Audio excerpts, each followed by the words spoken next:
We gave our son everything he asked for. We just didn't give him time. And one night, he disappeared. I still don't know when we lost him. My name is Anna. I am 39 years old. I am a mother. I am sitting in our house now, and it feels very quiet. Too quiet. The rooms are clean, but they feel empty. The table is set, but no one is hungry. I keep thinking about how busy we were. Every day felt full. Work calls, messages, plans. I told myself it was normal. I told myself we were doing our best. But deep inside, something always felt off. That night changed everything. It didn't start with a scream or a fight.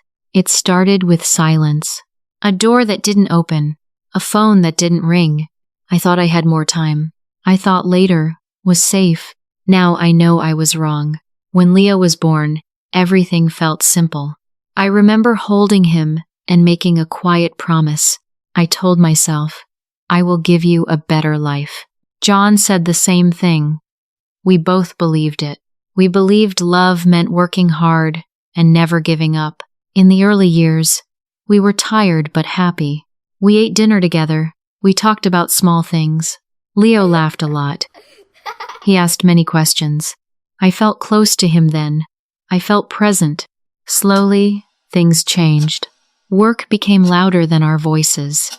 My phone was always in my hand. John came home late more often.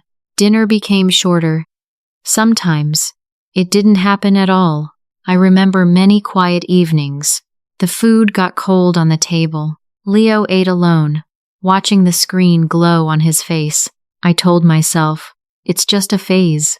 I told myself, this is normal. One night, I looked up from my screen. John was still looking at his. We did not look at each other. We did not look at Leo either. We were two islands at the same table. I thought we were doing the right thing. I thought money would protect him. I thought time could wait. But even then, I felt something was wrong. We were there, but not really there. Leo started coming home later than before. At first, it was just once or twice a week. I looked at the clock and told myself not to worry. I thought, he is growing up. I thought, this is normal. Soon he stopped eating dinner with us. I cooked, I waited, and the food got cold. Sometimes he came home after we finished eating. Sometimes he didn't come at all. When I asked, he said he wasn't hungry. John and I tried to say something. Not a real talk, just short words. Don't be late, John said. Be careful, I added. Leo nodded, but his eyes were far away. One evening, we bought him a new phone. We thought it would make him happy. When he opened the box, he smiled. He smiled that night, and my heart felt lighter. I told myself, this is enough. The next day, he came to me with the phone in his hand. He wanted to show me something. I remember how excited he looked, but my phone was ringing. A work call. I waved my hand and said, later, Leo. I'm busy. He stood there for a second. Then he nodded and walked away. I stayed on the call. Later never came. That smile from the night before was gone. After that, he spent more time in his room. The door was often closed. I heard sounds from his games late at night. When I knocked, he answered from inside. I'm busy. Sometimes I opened the door anyway. He looked at the screen, not at me. Dinner is ready, I said. Leave me alone, he replied. I closed the door again. I stood in the hallway and waited. I wanted to say more. I wanted to sit next to him, but I didn't. I told myself, I will talk to him later. Mornings became very quiet. We sat at the table without speaking. The clock ticked on the wall. Leo grabbed his bag and left early. John and I left for work soon after. There were no fights. There were no loud words. Only small distances that grew bigger each day. I felt it, but I didn't stop it. I stayed silent. I thought things would calm down on their own. I thought time would fix it. I thought we still had time, but we didn't know what was coming. That was before everything fell apart. It happened on an ordinary evening. We were sitting at the table, eating in silence. The TV was off. The room felt tight and heavy. Leo suddenly looked up at us. His voice was calm, but his words were sharp. "You don't know me." My hand froze in the air.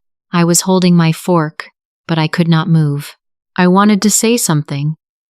Anything, but no words came out. John slammed his fork on the table. The sound cut through the silence. He raised his voice and stared at Leo. "What did you just say?" he asked. "After all we've done for you?" Leo looked down. His shoulders dropped. He did not answer. He did not explain. He just turned away from us. John let out a long sigh. The anger left his face as fast as it came. He leaned back in his chair and said nothing more. No one spoke after that. The room felt colder than before. I sat there, very still. I felt my heart beating in my chest. I was relieved someone finally spoke, but deep inside, I knew it wasn't what Leo needed. That night, we didn't just fail to listen. We taught him something dangerous. We taught him that speaking his truth was a mistake. That night, Leo did not come home. At first, I did not panic. I looked at the clock and told myself to wait. I thought, he is late again. I thought, he will walk through the door soon. So I checked my phone. No message. I checked it again a few minutes later. Still nothing. I felt my stomach tighten. I should have stayed, I whispered to myself. I sat on the couch and stared at the door. I should have asked, I thought. My hands felt cold, even though the room was warm. I kept listening for footsteps that never came. An hour passed, then another. I stood up and checked the door lock. Just to be sure, it was still locked. I turned off the porch light. Then I sat back down, closer to the door. I stood up and walked to the window. The street was quiet. Too quiet. I felt my heart beat faster with every minute. I picked up my phone and called Leo. It rang once. Then it went silent. I called again. The screen went dark in my hand. My fingers started to shake. I sat down slowly, as if my legs forgot how to work. I did not cry. I could not move. I just sat there, waiting. "Where is my son?" I said out loud. The words sounded strange in the empty room. I said them again, softer this time. No one answered. I looked at my husband. John was standing near the doorway. His face was pale. For the first time in years, he was not looking at his phone. He was only looking at the empty space where Leo should have been. We did not talk. We did not touch each other. The house felt very still. Even the clock seemed quieter than before. I felt the silence press down on my chest. I stood there and took a slow breath. My shoulders felt heavy. My mouth was dry. I felt small in that moment. I felt like time had stopped, and I was stuck inside it. That was the night everything broke. After that night, the house did not feel like a home anymore. I stood in the living room and did not know where to go. My body felt frozen, as if my feet were stuck to the floor. I stared at the wall for a long time, but I did not see anything. My thoughts came and went, slow and heavy, without clear words. John's voice reached me from far away, but the words did not make sense. I sat down and held my hands together, trying to force them still. I did not feel like myself anymore. My breath felt short, and my chest felt tight. I whispered Leo's name once, very softly, as if he might hear me from somewhere. The room answered with silence, and that silence felt louder than any sound. At some point, my strength left me. I leaned forward and rested my arms on my knees. My head dropped, and my shoulders collapsed inward. I did not cry yet. I did not scream. I just stayed there, empty and still, feeling the weight of what we had lost pressed down on my body. The next morning, I walked into Leo's room for the first time. The door was open, but the room felt closed and empty. His bed was still messy, just like he left it. I stood there for a moment and listened, hoping to hear a sound. Nothing moved, and nothing answered me. I started to clean the room slowly. I folded his clothes one by one and placed them on the bed. When I picked up his shirt, I stopped. It still smelled like him, a mix of soap and something that was only Leo. I held the shirt close to my chest and closed my eyes. "I'm sorry," I whispered into the quiet room. My voice sounded small and weak in the air. I waited for something to happen, for a sign, for a sound. But the silence stayed.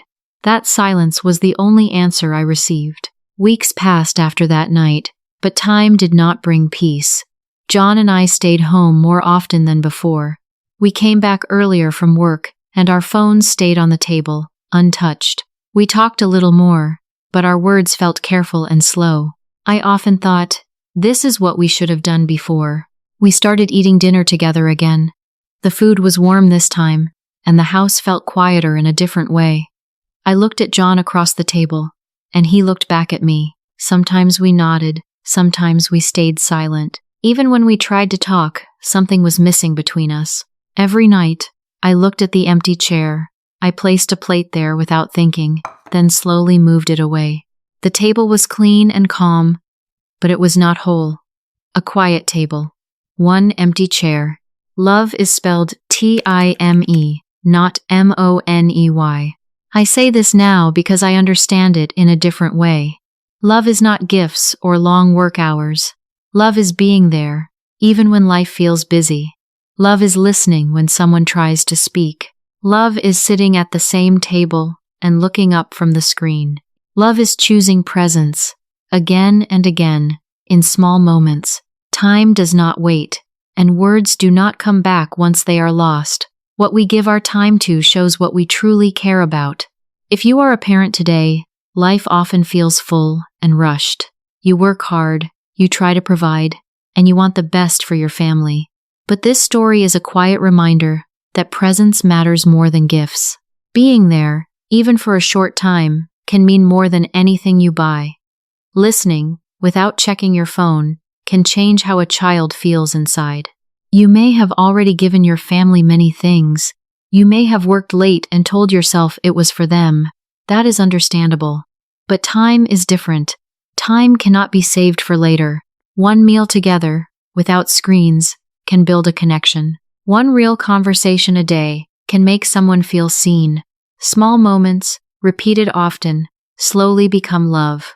If this story resonates with you, take a quiet moment and think about one small promise you can make to your family this week. It does not need to be big or perfect. If you agree that time matters, you can comment "time" below. And if you see the hype button available for you, you can tap it to help this message reach more people. If this story touched you, please like the video and subscribe to the channel. I wish you and your family more presence, more listening, and more moments together.